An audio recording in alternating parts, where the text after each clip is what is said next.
Então, pode se apresentar para o pessoal, por favor? Yara. Yara, seja bem-vinda. É de onde, Yara? BH mesmo? Seja bem-vinda. Lá atrás. Kátia. Paraense ou paranaense? Paranaense. Seja bem-vinda.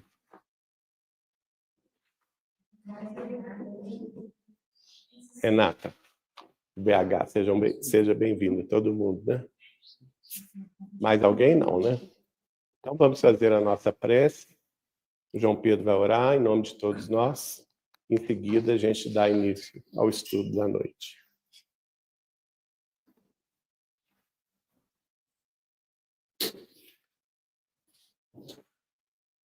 Nosso Deus, nosso Pai, de eterno amor, de eterna misericórdia, de eterna justiça.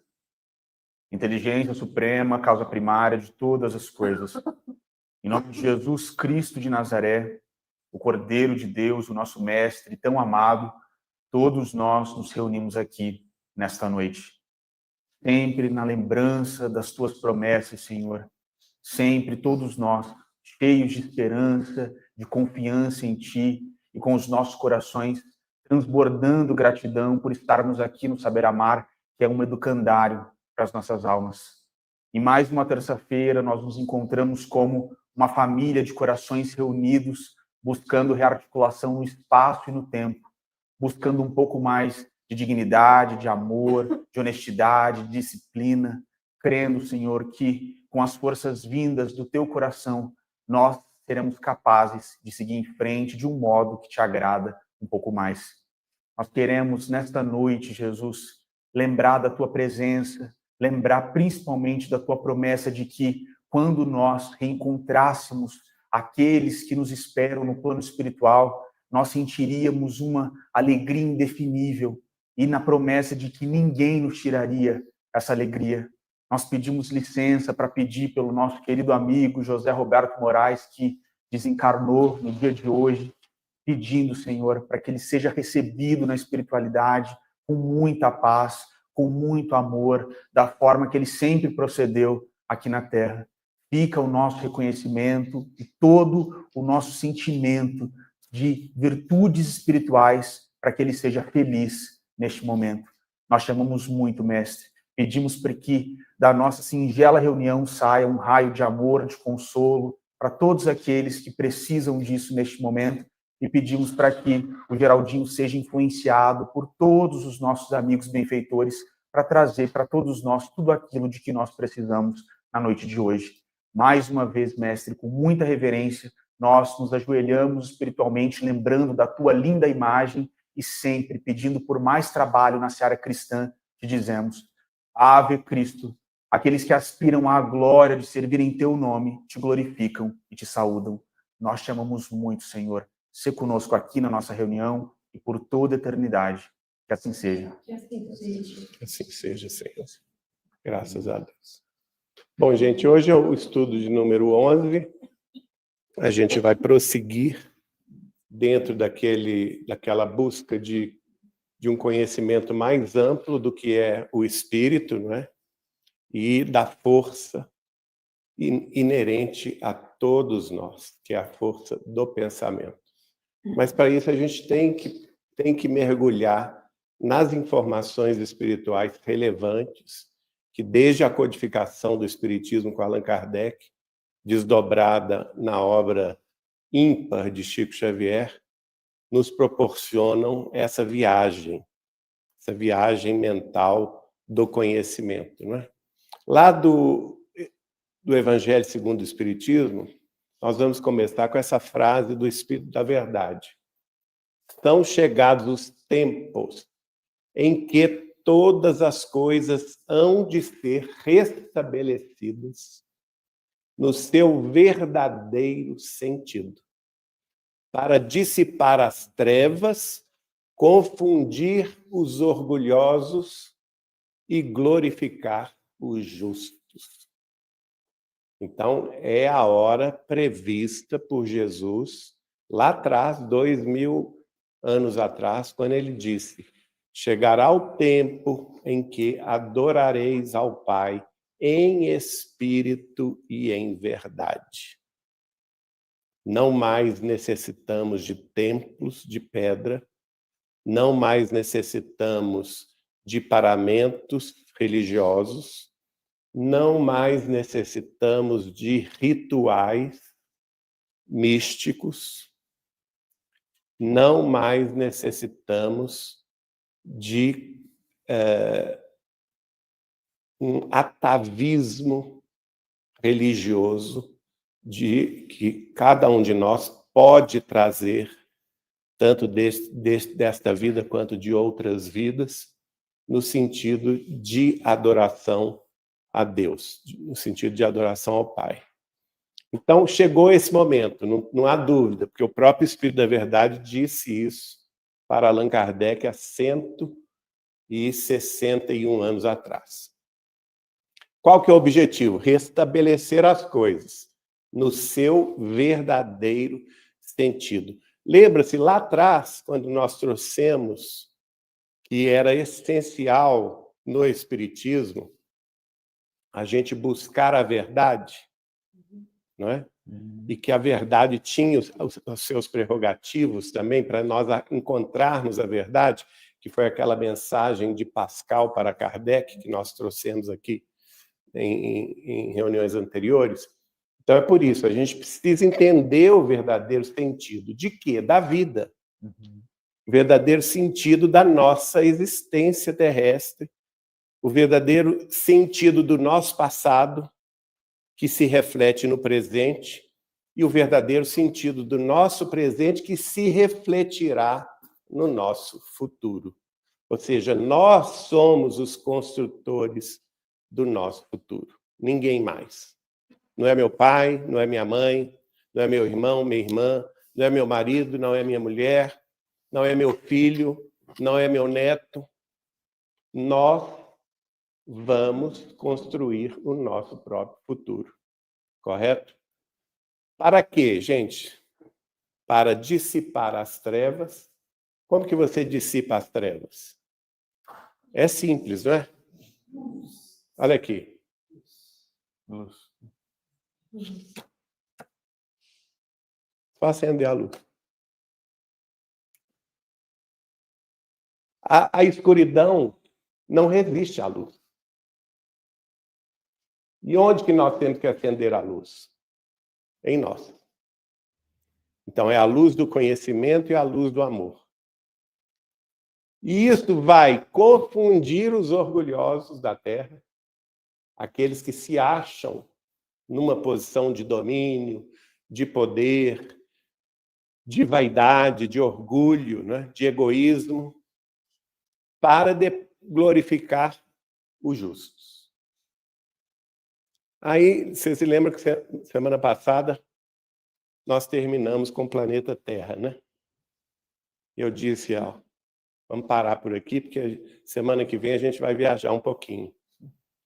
Aqui nós vamos trazer a vista mais recente da Terra, que é vista dos nossos telescópios terrestres, do universo que nos cerca. Então, essa vista foi pega no novíssimo telescópio terrestre, lá chamado de Vera Rubin e Observatory, né? E vamos ver aqui o que ele nos mostra. Ele vai nos mostrar 10 milhões de galáxias.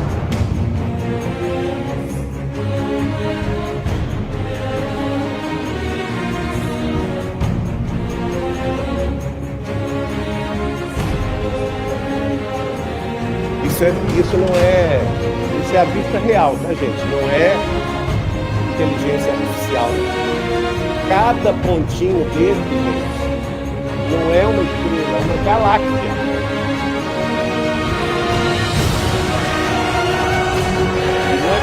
observatório de Vera Rubin, que é o mais moderno, nós conseguimos ver, num pequeno espaço de foco, né, do observatório, simplesmente 10 milhões de galáxias. Não é? Não, gente, isso é fácil, isso é facílimo. Matematicamente, isso é facílimo. Ele vai contando. Muito bem, isso aqui é visto da Terra. Está vendo? Claro que tem galáxias maiores e menores, mas também nós temos que ver que elas estão em distâncias diferentes. O que não significa que um pontinho pequeno seja uma galáxia menor, não, porque às vezes o pontinho pequeno aqui é uma galáxia muitas vezes maior do que a nossa. Na nossa galáxia, nós sabemos atualmente que existem 600 milhões de sistemas solares. Só na nossa galáxia.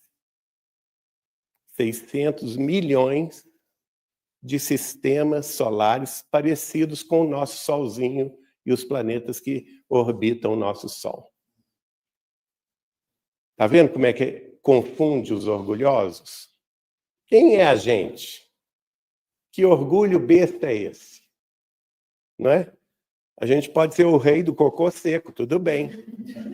Não é? Mas nós somos alguma coisa? Desculpe, acho que os espíritos me chamaram a atenção agora. Não pode falar. Nós vamos tomar uma água, né, Beto? Então, veja bem. Isso aqui é do Vera Rubin. Agora vamos para o próximo vídeo. O próximo vídeo.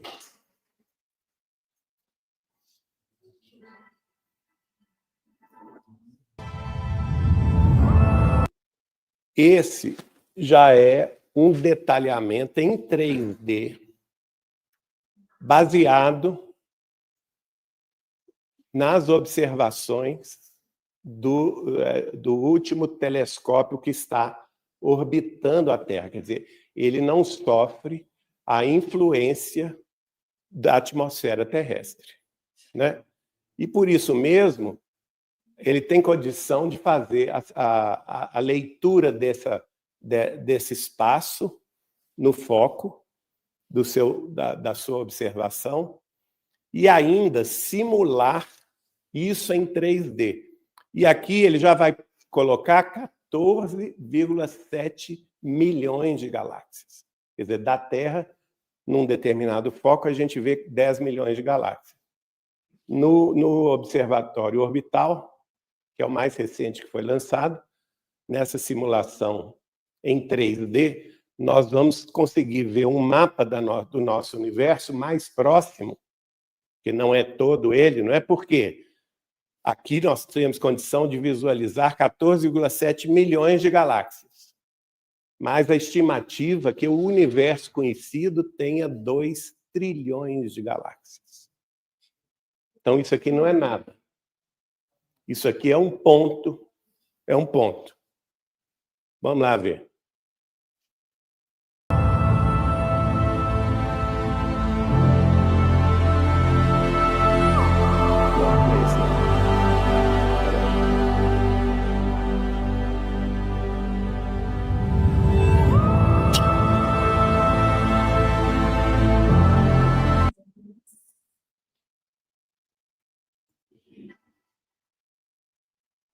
Novamente, cada pontinho de luz é uma galáxia.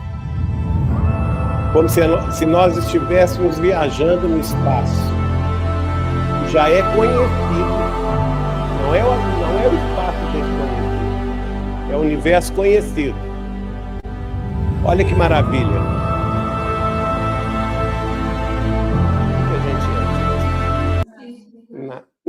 O cisco é muita coisa.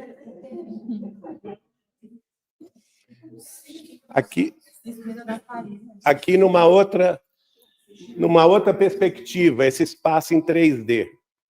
Olha que maravilha.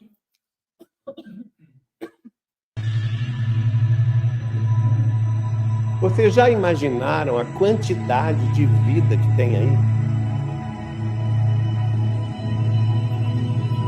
Só na nossa terrinha a gente tem quantas espécies de vida? Os cientistas estimam 30 milhões de espécies na nossa Terra. Agora imaginem todos esses planetas, todas esses sistemas estelares em todas essas galáxias. Não é? E a gente tem espaço para orgulho? Não tem. Então agora a gente volta para a nossa Terra. Lá no livro A Caminho da Luz e lá no livro Evolução em Dois Mundos, A Caminho da Luz, Emmanuel escreveu, 1937. O Evolução em Dois Mundos, André Luiz escreveu por Chico Xavier em 1958. Foi publicado em 59. Notem que aqui, naturalmente, isso aqui é da NASA, essa apresentação é da NASA, do Centro de Voo Espacial Goddard, não é? E essa imagem é feita em laboratório porque vai falar do início da Terra e do início da vida na Terra, né?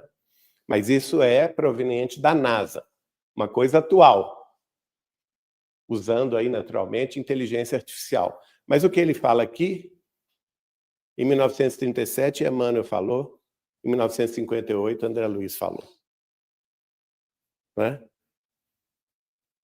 Que a formação da Terra começou há 4,5 bilhões de anos atrás. Olha que coisa. Confirmação científica a posteriori de uma informação espiritual dada inicialmente por Emmanuel em 1937. E aqui ele vai falar das fases, e como a apresentação é rápida e não vai dar para eu traduzir tudo simultaneamente, mas eu já vou antecipar. Tem um determinado momento que ele vai falar, quando se resfria a Terra, surge a vida no mar. Emmanuel fala isso no Caminho da Luz. Nós já trouxemos semana passada, né? Até brincamos semana passada e semana retrasada. Até brincamos da ameba, não é propriamente a ameba, né? Brincamos da ameba, mas o protoplasma que veio do espaço e vem ainda a informação de André Luiz que inteligências desencarnadas, ou seja, fora da Terra, trouxeram essa massa gelatinosa. Aqui o apresentador da NASA vai falar dessa gelatina, não é? Que é o protoplasma inicial. 4.5 billion years ago. A molten rock, zero Aqui oxygen, Terra, meteors pounding the surface non-stop. It's não our world. havia After getting smashed so oxigênio hard, it created the moon. e A billion years later, surge a life formação shows da up. Lua. Where? Depois, In the ocean. 1 What bilhão de kind? anos depois, a vida Boring surge slime. onde? No mar. But that slime was about to change everything. Aqui, 2.4 billion years ago, plot twist. Bacteria start pumping out oxygen. aí, Sounds nice? Wrong. It's toxic. Kills 99% of all life. We call surge essa massa gelatinosa, 3 bilhões e 500 milhões de anos atrás, dito por André Luiz em 1958, no livro Evolução em Dois Mundos. E aí passa-se 1 bilhão de anos. Olha como que Jesus é paciente, né? Jesus está presidindo tudo isso aí. A gente não tem, como dizia o Chico, nós não temos cabeça para entender Jesus. Não temos cabeça. Ele espera 1 bilhão de anos para que esse protoplasma se desenvolva nos mares, não é? Até surgir no mar uma bactéria que ela, no seu processo de alimentação e excreção, o que ela excreta? Oxigênio. Olha que maravilha. ela excreta oxigênio. Então, paralelamente a isso, vários cometas cheios d'água continuam batendo na Terra, continuam chegando do espaço, trazendo mais água, e quanto mais água eles trazem, mais essas bactérias se desenvolvem, e aí o oceano se enche dessa vida inicial, dessa bactéria inicial, que ela vai produzir oxigênio. Só que é bom? Não. Esse fato, gente, vai matar 99% da vida terrestre. Olha como que tudo é programado. Por quê? Aqui está falando, não, isso foi bom 2 bilhões e 400 milhões de anos atrás. Foi bom? Não. Para a vida daquela época não foi bom. 99% dos seres vivos daquela época foram mortos. Mas, com isso, surgiu o quê? Opa! Vamos lá de novo. Com isso vai surgir o quê? O céu azul. A billion years later, life shows up. A atmosfera Where? terrestre. In the ocean. What kind? Boring Aqui surge a slime. Lua. But that slime was Aqui. about to change everything. 2.4 A billion vida years ago. aparece no mar. Plot twist. Bacteria start pumping out oxygen. O slime, né, em inglês. E 2,4 bilhões de anos atrás, Sounds nice? elas Wrong. It's toxic. Kills 99% of all life. We call it the Great Oxygenation Event. Earth's first mass murder. But that oxygen turns the sky blue and sets the stage. 600 million years ago, E aí, boom, Cambrian explosion. The oceans go from empty to absolutely packed with nightmare creatures, like five-eyed aliens and spiky worms. Fast forward to 250 million years ago, all land merges into one super. Surgiu no oceano. Porque essas criaturas novas, elas precisavam do oxigênio para viver. Olha só, tudo uma programação milimetricamente pensada para o futuro dessa Terra, onde nós teríamos seres vivos mais avançados, como nós, como os animais, como os peixes, como as plantas, que iriam sobreviver de quê? De oxigênio. Como a gente percebe que Deus é paciente, não tem pressa, né?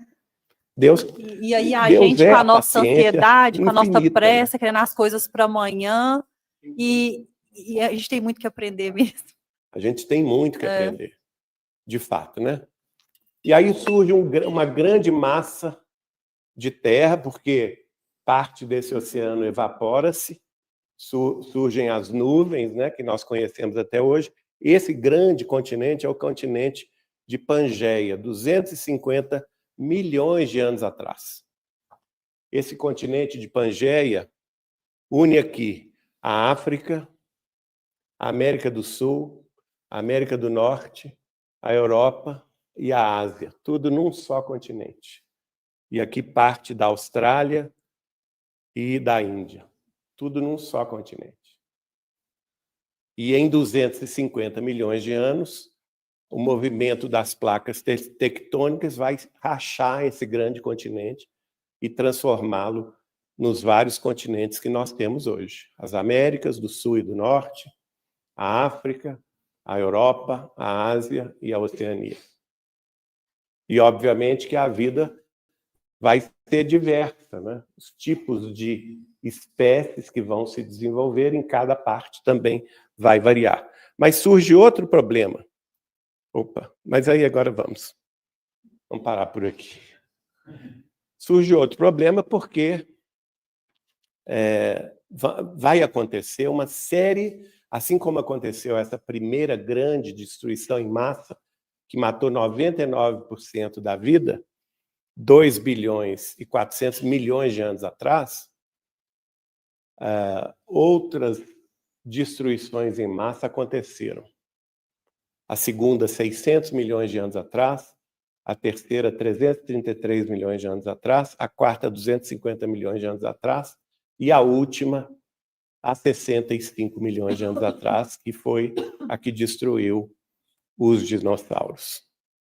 Mas tudo com um determinado propósito, da Terra avançar no rol dos planetas, deixando de ser um planeta primitivo para abrigar vida mais inteligente. E, consequentemente, abrigando vida inteligente, ela passa a ser capaz de receber espíritos mais desenvolvidos no campo da inteligência. E daí surgem os movimentos, tanto descritos por André Luiz no Evolução em Dois Mundos, de 1958, quanto antes dele, 20 anos antes, 21 anos antes, em 1937, Emmanuel no livro A Caminho da Luz, quando ele fala do surgimento dos antropóides. E dos antropóides surgiram as várias espécies de animais humanoides, vamos dizer assim, né? Aqui nós vamos ver a escala de evolução. Mais embaixo aqui, os mais atrasados, que são os lêmures, não é? E os tarsiers. Depois você já tem, nessa segunda árvore... Olha, gente, então é errado dizer que nós descendemos dos macacos, tá certo? Nós descendemos dos antropóides. Os antropóides vieram antes aqui. Vamos dizer que os antropóides são a origem dessa árvore. Os macacos que estão nessa segunda parte aqui, tanto os macacos do Novo Mundo quanto do Velho Mundo, não, o Novo Mundo aqui é das Américas, né? O Velho Mundo, a Ásia e a Europa. Eles são diferentes entre si, mas vejam que as patas são semelhantes, não é? Eles estão na segunda parte dessa árvore. E na parte mais alta da árvore, nós temos, naturalmente, os homens, ao pé humano aqui, e aqueles que nos são primos. Viu, Beto? Você é meu primo. Então, desculpa a brincadeira. Então, os primos, quais são os primos dos seres humanos atuais? Os orangotangos, os siameses, os gibões, os gorilas e os chimpanzés. São nossos primos, gente. Eles descendem da mesma árvore que nós descendemos, né? Só que, lembram-se que eu trouxe aqui a diferenciação genética entre o homem e o chimpanzé, que foi 1,2% apenas. A diferença do nosso código genético, o nosso DNA para o chimpanzé é só de 1,2% de informações. Nós temos mais informações em apenas 1,2%, que nos diferencia. O que é fantástico, né? Agora, quando surgiu aqui o homem, vai surgir também várias espécies, que são 5. As 5 espécies ancestrais do Homo sapiens sapiens, que é a nossa espécie, né? Homo sapiens sapiens. Não existe mulher sapiens, desculpem, né? Quem acredita nisso? Mas é Homo sapiens sapiens, a nossa espécie. Antes de nós existia o quê? A nossa espécie Homo sapiens sapiens surgiu há 100 mil anos atrás. 100 mil anos. Então é muito jovem, não é? Falando em bilhões de anos, 100 mil anos não é nada. Antes de nós, 200 mil anos atrás, surgiu o Homo sapiens, que seria o nosso avô. Não é? O homem moderno, o Homo sapiens sapiens, 100 mil anos atrás, o Homo sapiens, 200 mil anos atrás. Mas, junto dele, fizeram parte de uma linhagem evolutiva direta outros antropóides, que são os australopitecos, o Homo habilis, o Homo erectus, o Homo de heidelbergensis e o homem de Neandertal. Essas são as 5 E, em determinado momento, 3 delas conviveram ao mesmo tempo na Terra, que é o Homo sapiens, o homem de Neandertal e esse de Heidelberg.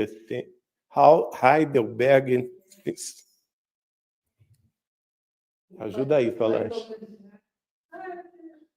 Aí, olha, aqui eu trouxe um vídeo rápido que tem o crânio dos 5, para vocês verem a diferença.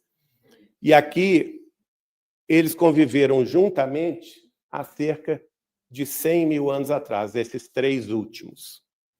E o apresentador está mostrando que não havia grande diferença entre eles, entre esses 3 que eu falei, mas, em relação ao homem de Neandertal, havia grande diferença, sim, porque ele era mais musculoso.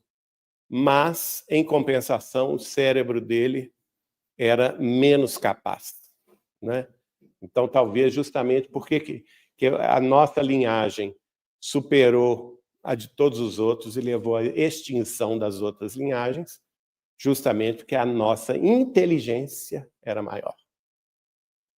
E a inteligência acaba, no longo dos milhares de anos, vencendo a evolução, a seleção das espécies, né? Olha os crânios. O branquinho é o nosso, né? Olha. Esse é o Homo sapiens.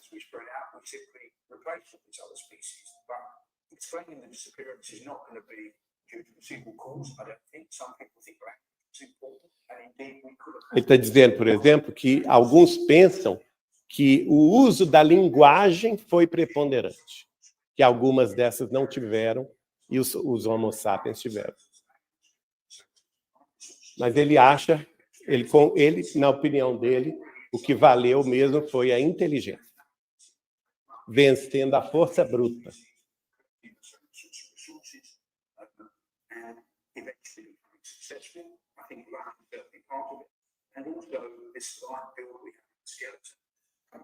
O esqueleto é bastante semelhante, vai variar apenas nas formas grosseiras de uns e de outros, em relação às formas mais afinadas da nossa espécie.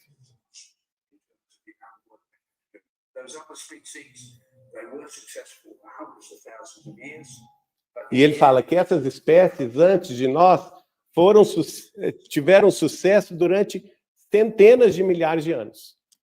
Mas quando chegou a nossa espécie, Homo sapiens sapiens, eles foram liquidados. Aqui eu achei esse dado muito interessante. Nós, seres humanos. Um estudo matemático. Qual a probabilidade matemática de nós existirmos? 1 trilhão, uma chance em 400 trilhões. Uma chance em 400 trilhões. Então, a nossa concepção já é um milagre. Milagre de Deus. 1 em 400 trilhões. É muita coisa, gente. O que a gente vence para nascer na Terra, né? Aqui, gente, é a primeira ou mais moderna fotografia de átomos. Isso aqui é real, não é desenho, não, tá? Supermicroscópicos, né? Microscópios super modernos, eletrônicos, captaram pela primeira vez a imagem de maior resolução de átomos. E a gente vê nitidamente a questão das órbitas, né? Aí, né, coloridas já de vermelho, com os núcleos dos átomos. Pesquisa mais... detalhe. Isso vai evoluindo, né? No início do século XX, só se sabia da existência do átomo. final do século XIX, início do século XX, o átomo era indivisível. Aí vem Niels Bohr, vem a descoberta do elétron, vem a descoberta do próton e do nêutron, das partículas atômicas. Então, nós passamos a conhecer que existe um núcleo, esse núcleo é feito de prótons, né? E na segunda metade do século XX para cá, nós descobrimos que os prótons também são decompostos em subpartículas atômicas chamadas de quarks. E os quarks também são decompostos em subpartículas chamadas de pions.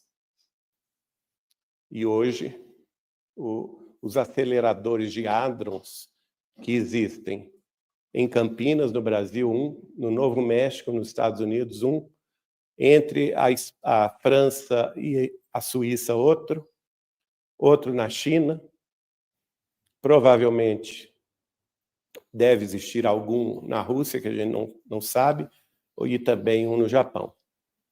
Eles estão decompondo ainda mais essas subpartículas atômicas. Mais para frente, eu vou trazer um vídeo super interessante, mas eu quero traduzi-lo antes. Um grande cientista dessa área dizendo: não existe a matéria. Porque quanto mais a gente pesquisa, mais ela é decomposta em subpartículas das subpartículas das subpartículas. E o que fica? Fica o nada? Não. Fica a informação. Então, cada um de nós, gente, é uma informação. Cada um de nós é um conjunto de informações únicas que coletou ao longo de bilhões de anos. Por isso que nós somos tão únicos. Né? Aspirando evolução. Aspirando mais informação. Por quê? Porque o ser humano, diz a sociologia, é um ser social. E sendo um ser social, ele precisa dos outros para o seu próprio engrandecimento. Então, muito bem lembrado, nós somos informação, aspirando evolução, mas para isso a gente precisa do outro, porque o outro vai trazer para mim uma informação totalmente diferente do que eu tenho. Não é? Isso é maravilhoso. Amai-vos uns aos outros. Né? Amai ao próximo como a si mesmo. Quem se respeita, quem se ama, vai respeitar o outro. Eu respeito a minha história, a minha informação. E por respeitar a minha história, eu vou respeitar o outro, porque o outro está me trazendo uma informação diferente da que eu tenho. E nós podemos nos unir num propósito mais alto, num propósito superior.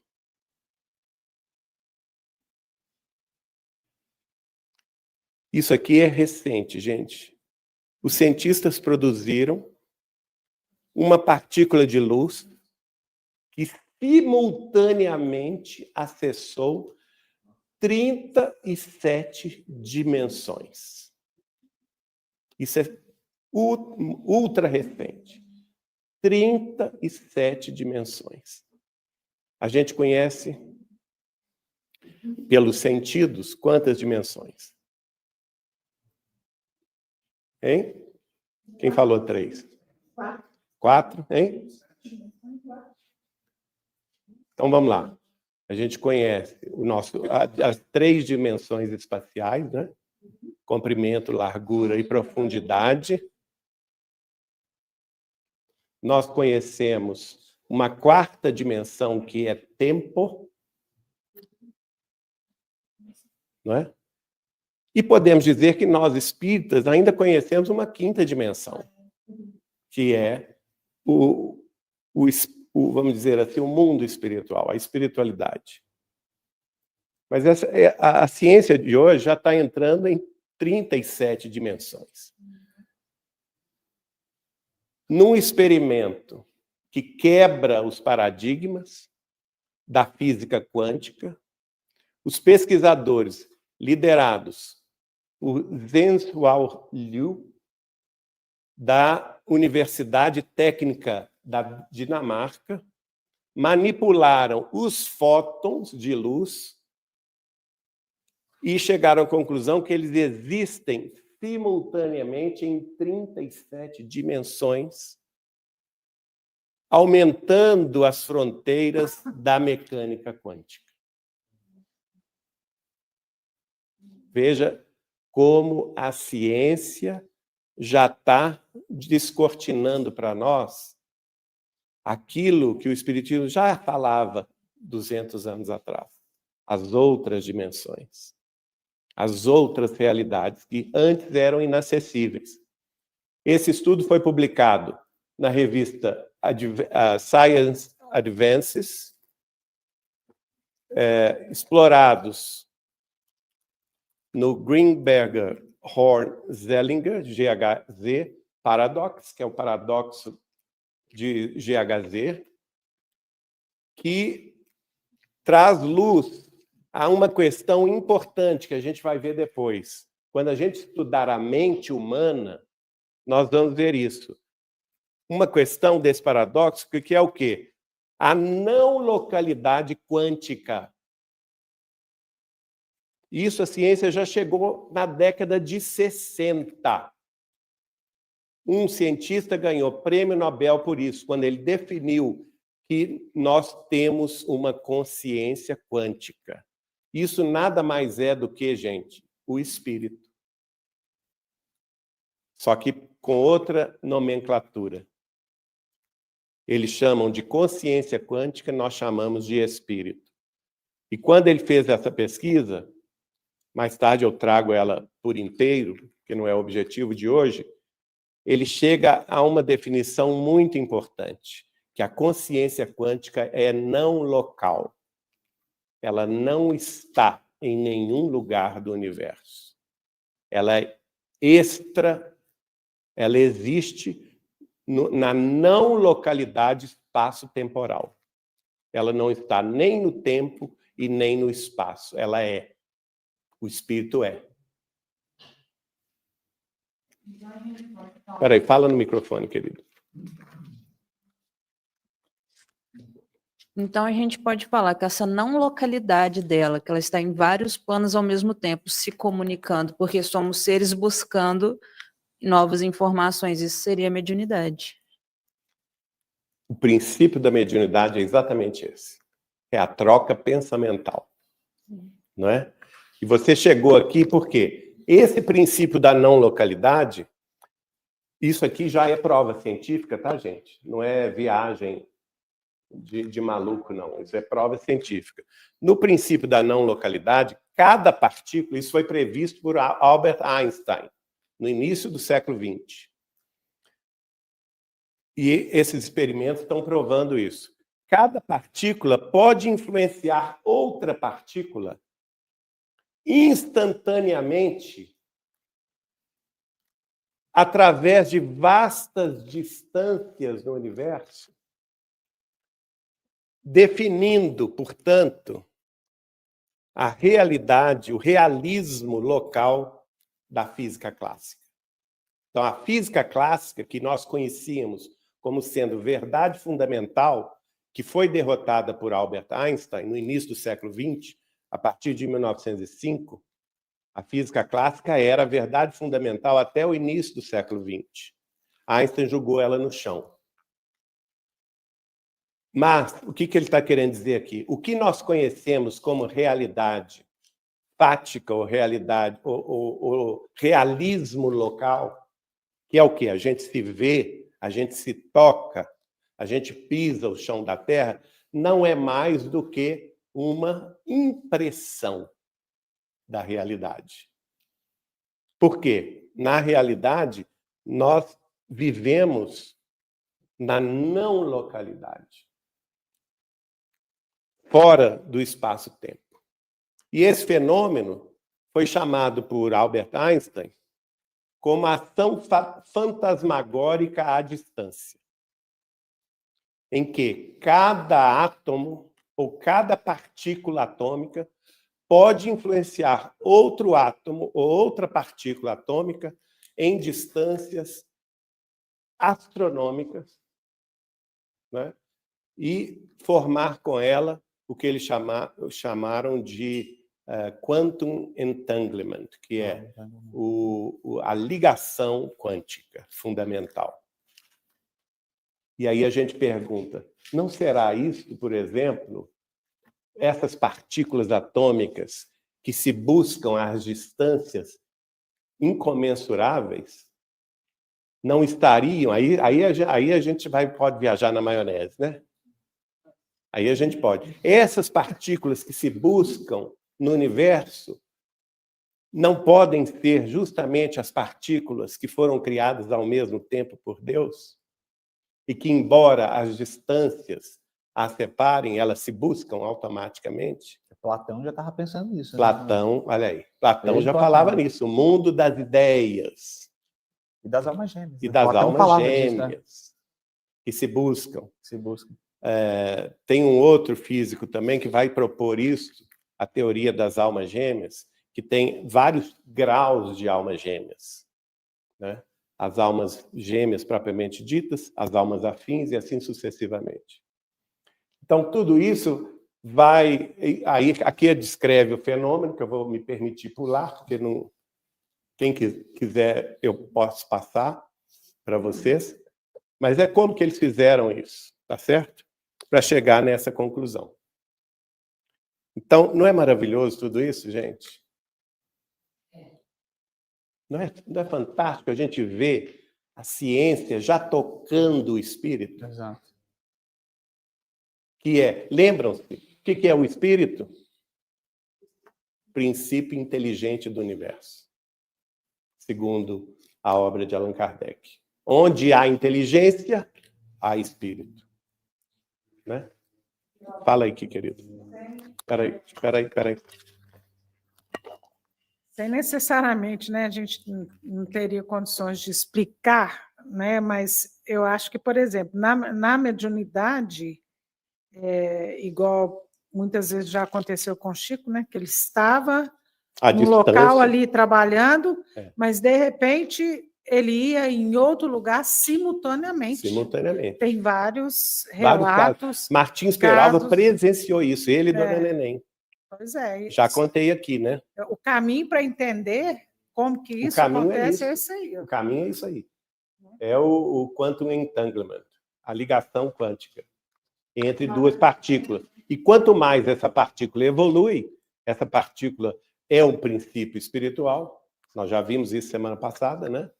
Quanto mais ela evolui, ela se torna princípio espiritual, princípio inteligente. Quanto mais ela evolui, se torna espírito humano. Quanto mais ele evolui, se torna um espírito angélico e assim sucessivamente. Quanto mais conhecimento, mais poder. Exato. Quanto mais amor, mais poder.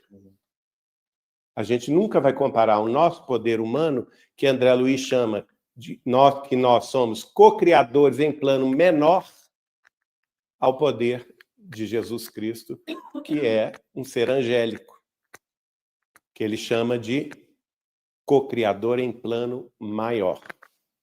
Jesus Cristo, co-criador em plano maior com outros seres angélicos, criam planetas, criam sistemas estelares.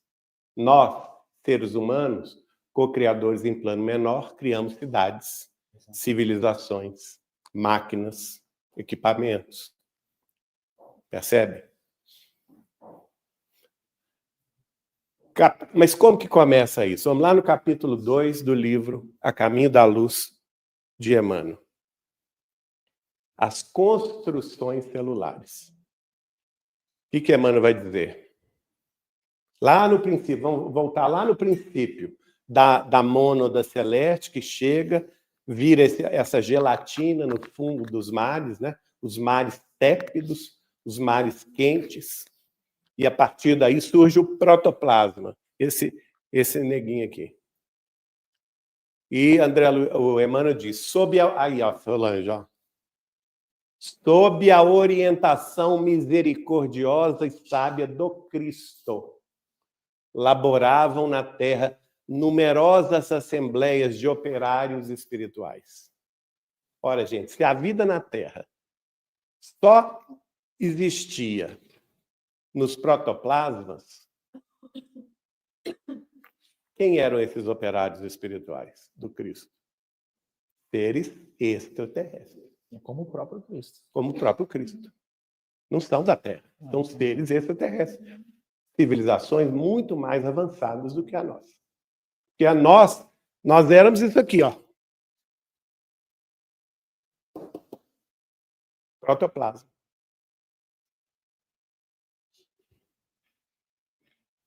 E aí ele vai dizer, os artistas da espiritualidade, por quê, gente? Porque a beleza está na obra da criação divina. Exato. Emmanuel chama esses operários do Cristo, em plano maior, de artistas da espiritualidade. Eles edificavam o mundo das células, iniciando a construção das formas organizadas e inteligentes dos séculos por vindouros. O ideal de beleza foi a sua preocupação dos primeiros momentos no que se referia às edificações celulares das origens. Nossa, que interessante isso, hein? Maravilhoso. Leon Denis, a busca pelo belo é a busca por Deus. Aí, Leon Denis, sucessor de Kardec, no Espiritismo francês, vai dizer que a busca pelo belo é a busca por Deus. A busca por Deus. Então, vejam que tudo começa onde? Nós já estudamos semana passada a questão do átomo. Agora nós estamos estudando como que os átomos se reunindo em moléculas, criaram vidas primárias através de células, do mundo das células. Aconteceu acaso aqui, gente? O materialista diz assim, isso é acaso. As forças da natureza combinaram ao acaso e a vida surgiu. Se eu partir desse pressuposto que o acaso existe, quem aqui já viajou de avião? Levanta a mão. Então, se eu partir do pressuposto que o acaso existe, eu vou dizer que um avião pode ser construído por força do acaso? Você entraria no avião se soubesse disso? Porque que eu não sei nada de aeronáutica, mas eu entro no avião tranquilo. Por quê? Porque eu sei que atrás daquele avião tem um engenheiro aeronáutico. Vários engenheiros, né? Que estudaram, que se formaram, que produziram. Hein? Tem fé.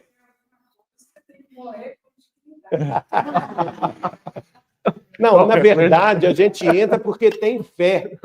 Tem fé aonde? No construtor da Boeing, no construtor da Airbus, não, no construtor da Embraer. Então, eu entro porque eu tenho fé neles. E eu tenho fé na inteligência superior deles em relação à minha. Agora, por que eu não tenho fé em Deus? Hein? Fé na ciência. Se eu tenho fé na ciência e nos cientistas, apesar de não entender bolhufas de muita coisa, por que eu não tenho fé em Deus, que criou o universo, que é muito maior, que é muito mais vasto, muito mais complexo? Vejam que a falta de fé é uma infantilidade humana. É mediocridade humana a falta de fé. Mais ainda. Aqui Emmanuel está dizendo que esses servidores espirituais, operários espirituais do Cristo, que ele chama de artistas da espiritualidade, laboravam na criação das células, tendo em vista o quê? As formas de vida futuras que habitariam a Terra. Mas o ideal da beleza nessas edificações celulares das origens presidiu todo o movimento. Olha aqui, interessante. Isso aqui também é recente. Uma simples gota de água do mar que você olha e não vê nada, né? É uma gota d'água do mar. Olha quanta vida tem. Agora todo mundo vai entrar no mar de boca fechada. Né? Fala a verdade. Se você pensar que isso tudo está numa gota, imagina você dar uma golada de água no mar. Hein? Não é? Vamos entrar de boca fechada, que esses bichinhos estão feios, hein? Pois é, ué. Agora imagine piscina, né? Olha aqui. Uma gota de água do mar tem esse tanto de vida que a gente não sabe, que a gente não vê. É o microcosmo. Veja, nós começamos com o macrocosmo, não é? E estamos agora espelhando no microcosmo. Não existe uma ordem nisso tudo? Olha o tamanho deles. Quem sabe a gente, diante do macrocosmo, a gente não é um planetinha nosso, é uma coisa dessa aqui, e a gente se acha o tal, né? Aqui na Terra. Quem sabe? Agora, isso aqui é lindo, gente. Essa é a visão microscópica mais moderna da célula. Aqui. A mais detalhada vista de uma célula humana. Isso aqui não é arte, não é inteligência artificial. Isso é fotografia. Olha que beleza. Uma célula humana.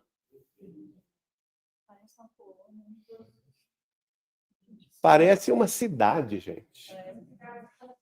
Não é? Parece uma cidade. Cada orgânulo desses tem uma função diferente. Nossa, gente. Veja, aqui está o núcleo. Aqui vocês vão ver mais tarde comigo. Aqui a mitocôndria. Antecipação científica de André Luiz. Eu não vou passar hoje, porque não vai dar tempo. Semana que vem eu passo. Antecipação científica. 1947, no Mundo Maior. Chico Xavier recebendo no Mundo Maior, em Pedro Leopoldo.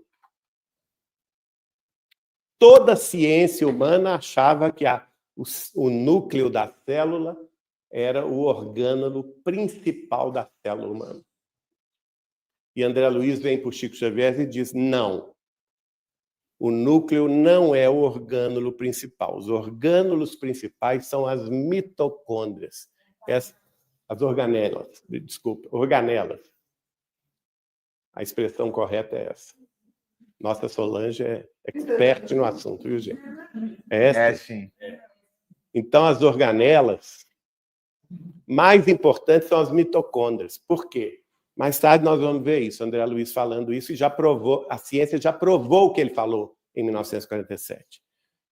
É na mitocôndria, a mitocôndria é como se fosse uma fábrica de energia. É ela que dá energia e vida à célula. Se você matar as mitocôndrias, a célula morre. Tá certo? Mas é lindo, né? Eu fiquei pensando, nossa, parece até... Pega... Dá para fazer um quadro, né? Pôr na sua casa. Bem pensado. Olha aí, a Maria. A nossa artista. Não é? E, ao mesmo tempo, faça um quadro do macrocosmo, que é o universo. É verdade. Olha que maravilha. Agora vamos ver. André Luiz vai falar lá no Mundo Maior.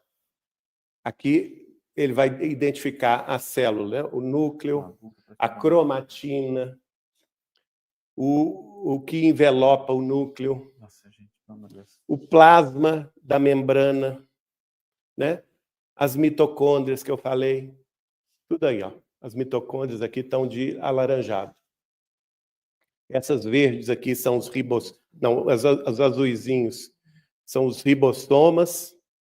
Os aparatos de Golgi são esses verdes aqui. Tudo isso aqui, gente, numa única célula. Olha que maravilha. O que André Luiz... E nós temos aí aproximadamente 50 trilhões de células no adulto. Partindo do pressuposto que esse adulto pesa 50 quilos, tá? O resto é com vocês. Adulto que pesa 50 quilos. Eu lembrei do Chico agora, quando a gente ia viajar, entrava no carro, eu ia dirigindo, E nessa época eu pisava mais no acelerador do que hoje, né? E ele falava assim, sabiamente, ele entrava do meu lado e falava assim, Geraldinho, naquela época a velocidade máxima das nossas estradas era 80 km por hora. Ele falava assim, Geraldinho, até 80 nós vamos com Jesus. O resto é por sua conta. Responsabilidade. Resultado, eu andava com medo, né? Assim, meu Deus.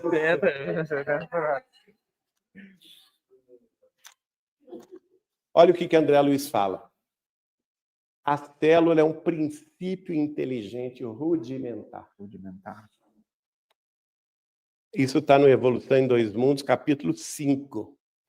Com o transcurso dos evos, ou seja, daqueles milênios de anos da evolução terrestre que nós vimos aqui, surpreendemos as células que foram projetadas por quem? Pelos artistas da espiritualidade maior, pelos operários do Cristo, surpreendemos as células como princípios inteligentes de feição rudimentar. Qual que é a conclusão que a gente tira? Cada célula é um espírito. Em ascensão. Não é? Em ascensão. É um princípio inteligente de feição rudimentar. No Livro dos Espíritos diz, o que é o espírito? É um princípio inteligente do universo. Né? Eles perguntam ainda, o que é a inteligência? É um atributo do espírito. E Kardec ainda pergunta, o instinto é uma inteligência? E eles respondem, sim, o instinto é um tipo de inteligência. E aqui André Luiz está abrindo a nossa cabeça mais adiante. Porque antes de André Luiz, não se pensava que o mundo subatômico fosse inteligente. E André Luiz está revelando para nós. Cada célula é um princípio inteligente de feição rudimentar, a serviço do princípio inteligente em estágio mais nobre nos animais superiores e nas criaturas humanas. Tá vendo? Então, todo o nosso corpo, né, os trilhões de células que estão a nosso serviço, no nosso corpo, estão sob a nossa coordenação, porque nós somos um princípio inteligente de condição superior. Então, a nossa mente superior organiza tudo e, de certa forma, escraviza esses seres rudimentares a nosso próprio serviço. Nós aprendemos a fazer isso, hein? Por isso que nós causamos as doenças. Exatamente. Ao princípio da epigenética aí. Exatamente. Nós causamos todas as doenças do nosso corpo. Exatamente.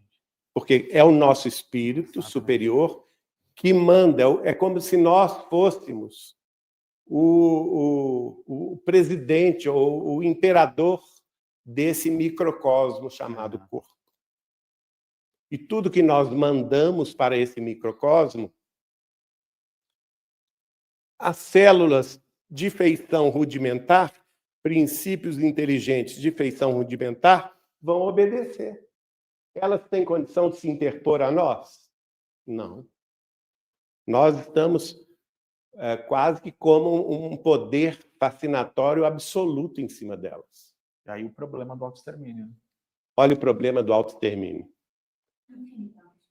Do que a gente imagina. Infinitamente maior. Porque quando eu atento contra a minha própria vida, eu não estou atentando só contra a minha vida. E contra o seu espírito. Contra o meu espírito imortal. Eu estou atentando contra a vida de trilhões de pequenos princípios inteligentes. E aqui nós não falamos nas bactérias e nos vírus. Exatamente. Vejam só. Agora, Geraldo, esse pensamento vai muito além, né? Hein? Esse pensamento vai muito além, porque o homem hoje, né, infelizmente, nós estamos aí na luta para que o aborto, né, não seja, que seja aprovado. É o cúmulo do cúmulo. O que eu quis dizer, assim, o nível de comparação do primitivismo ainda. Nós somos seres ainda. Né? Se lembra que semana passada eu falei. A gente controla a nível celular. Né? Se eu atento contra a minha própria vida, eu estou atentando a nível celular de cada célulazinha dessa. Exato.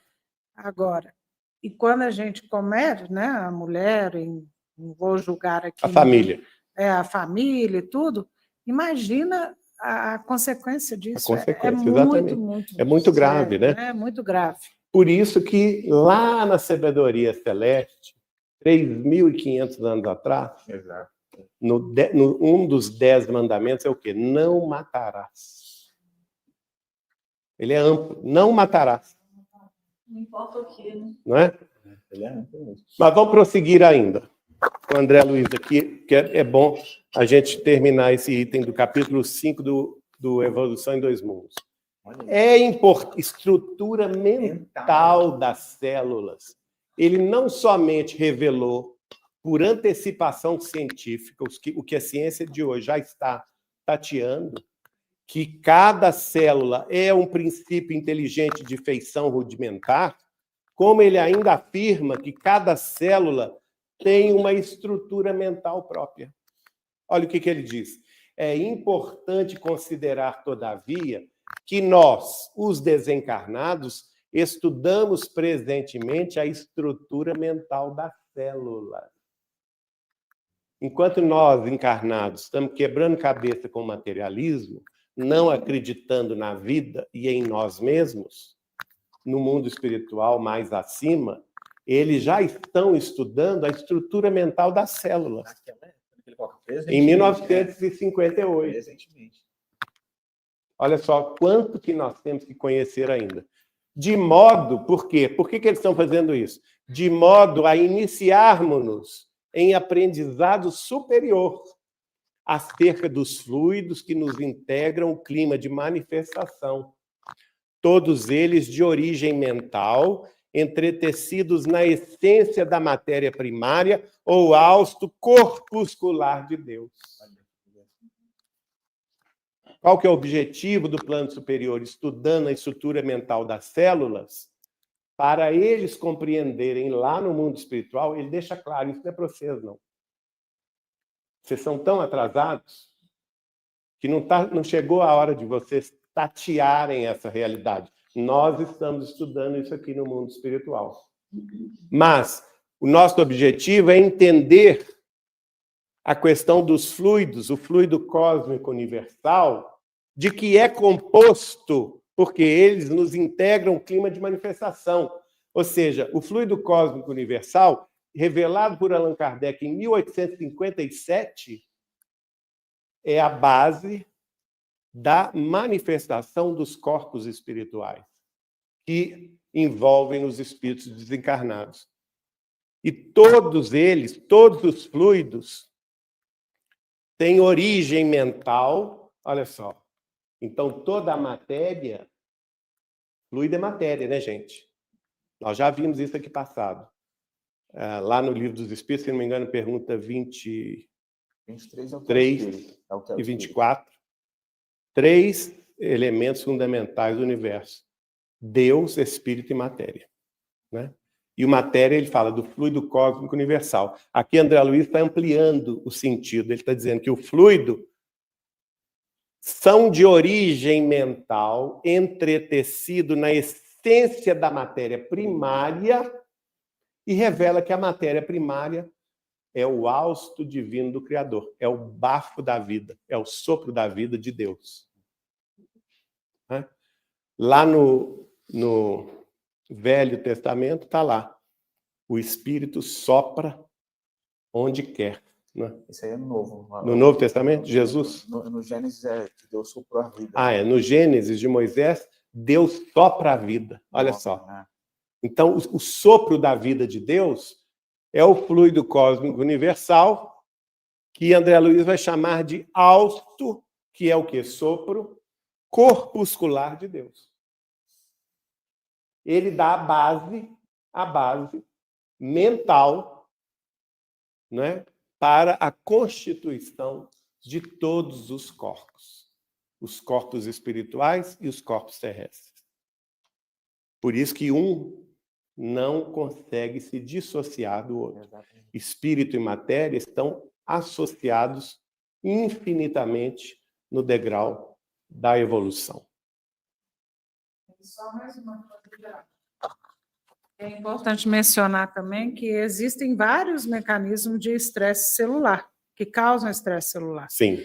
E esses mecanismos, né, que você vai falar aí mais para frente na epigenética e tudo, é impressionante, assim, às vezes uma proteínazinha que desregula na célula causa um transtorno, uma doença seríssima. Seríssimo.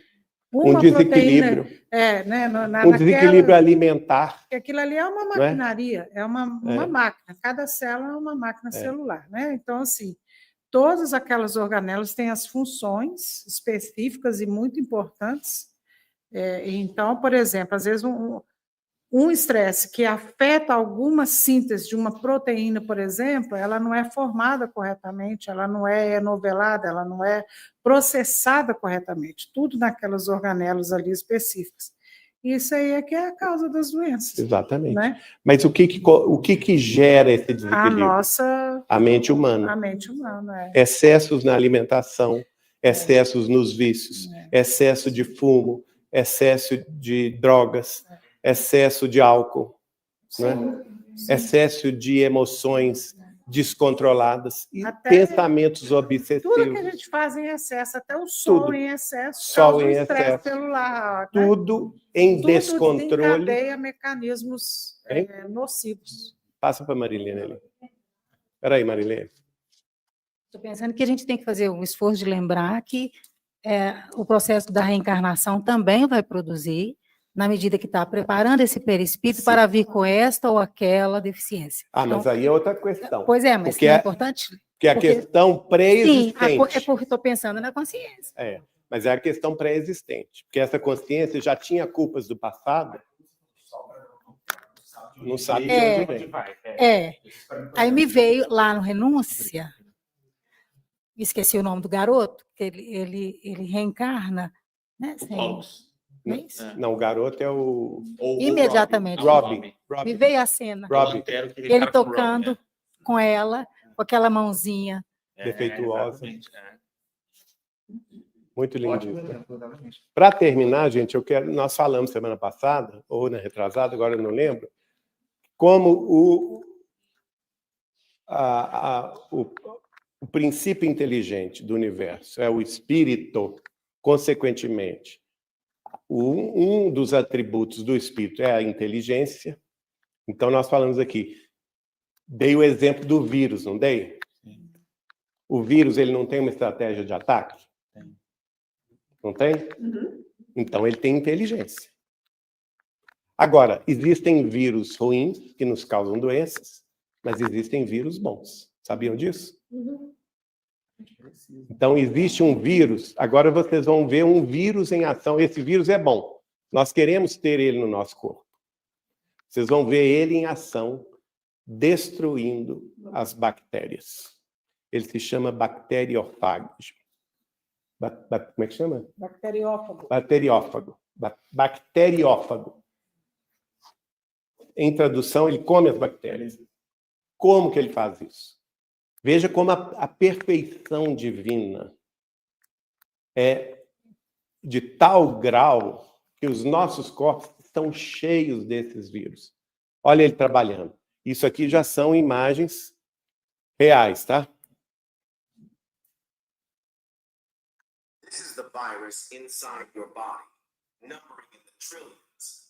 Em trilhões. Nós temos trilhões desses vírus. Ó. Aqui é a bactéria. Como que ele faz? Ele só infecta a bactéria.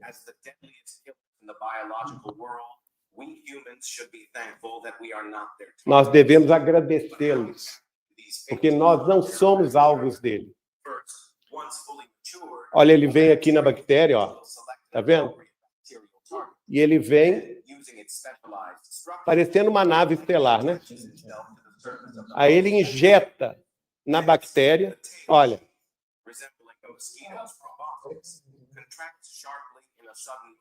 E ele fura a bactéria. Quando ele fura a bactéria, ele transmite o código genético dele dentro da bactéria, que é o ácido ribonucleico dele, ó.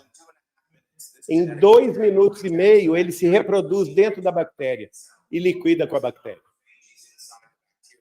até ela explodir.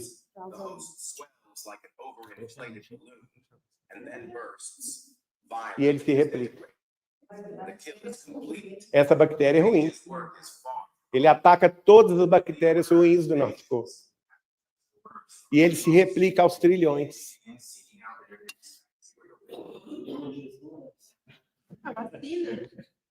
Não é fantástico isso, gente?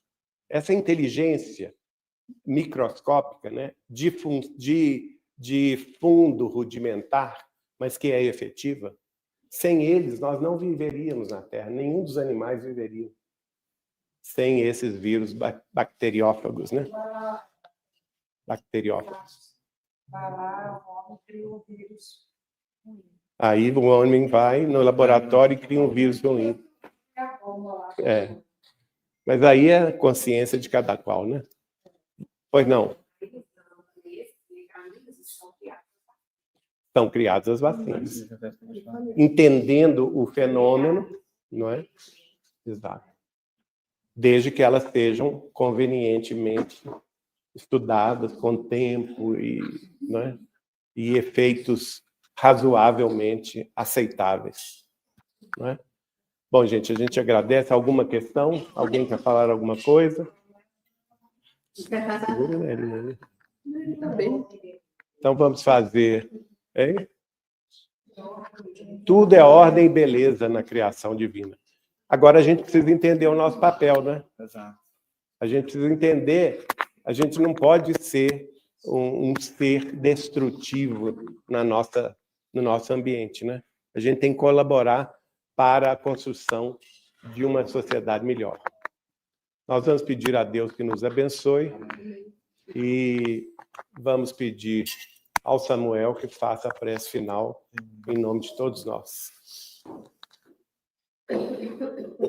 Vamos fechar nossos olhos, acalmar nossos corações, agradecer ao Mestre Jesus pelo estudo desta noite, que mostra a sua grandeza, o seu cuidado de ter o tempo necessário para criar tudo que é necessário para a nossa existência de hoje, com a paciência infinita, que possamos, Senhor, ter essa compreensão da sua grandeza sobre a nossa criação e possamos refletir o quão pequeno nós ainda somos perante a grandeza de todo o universo existente e toda a sabedoria que ainda teremos que caminhar para elevar o nosso crescimento espiritual. Que possamos manter o nosso espírito em humildade para continuar essa jornada ao caminho do infinito pela graça divina de Deus. Que assim seja. Que assim seja, Senhor. Até semana